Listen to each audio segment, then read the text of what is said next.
Hello, ఈరోజు లడ్డూలు చేయబోతున్నాము. గణేష్ చతుర్థి కదా, గణేష్కి ఇష్టమైన లడ్డూలు 2 కప్పు శనగపిండి తీసుకోవాలా. ఉండలు లేకుండా బాగా నలిపేసుకోవాలా.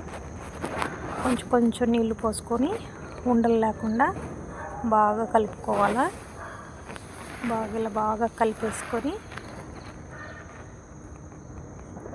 చూసుకొని పోసుకొని బాగా గట్టిగా లేకుండా నీళ్ళు పోసి కలుపుకోవాలా. కలుపుకొని పక్కన పెట్టుకోవాలా. డీప్ ఫ్రై ఆయిల్ పెట్టుకొని అంతే. ఇలా గంటెతో బూందీ ఇలాగా ఏమీ అవసరం లేదు. ఈజీ మెథడ్లో చేసాము. ఇట్లా గంటెతో అంతా కొంచెం సన్నగా వేసుకుంటే సరిపోతుంది. కొంచెం ఇట్లా వేసుకొనేసి అంతా గోల్డెన్ కలర్ అవసరం లేదు. కొంచెం కలరు చేంజ్ అయితే చాలు.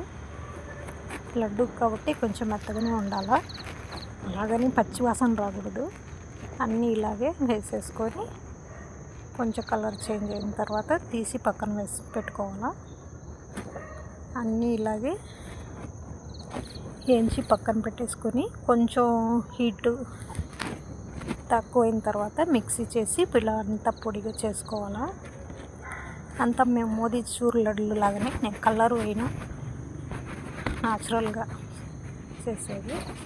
జీడిపప్పు, ద్రాక్ష కొంచెం నెయ్యిలో వేయించుకొని పక్కకు తీసుకోవాలా. అదే బాండ్లో ఒక చిన్న గ్లాస్ నీళ్ళు పోసుకొని ఏ కప్పుతో అయితే శనగపిండి తీసుకున్నామో అదే కప్పుతోనే 2 కప్పులు చక్కెర వేసుకొని కొంచెం తీగ పాకం వచ్చేంత వరకు అడుగంటకుండా కలబెట్టుకుంటూ ఉండాలా.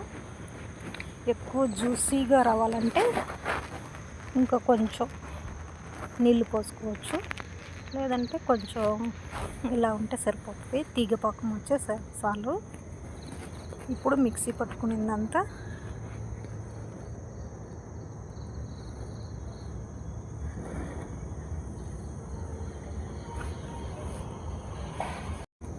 మిక్సీ పట్టుకున్న ఆ పొడి అంతా ఇందులో వేసేసుకోవాలా. తీగ పాకం వచ్చింది.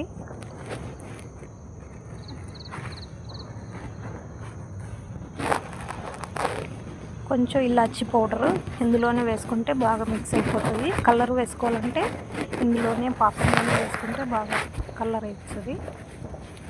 ఇలా మిక్సీ పట్టి వేసేసుకొని అంతా బాగా మిక్స్ చేసుకొని ఒక 5 నిమిషాలు అలాగే వదిలేయాలి.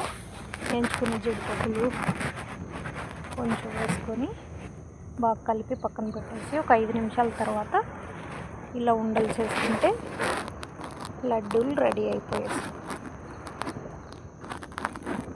అంతే, ఈజీగా లడ్డూలు రెడీ. హ్యాపీ గణేష్ చతుర్థి.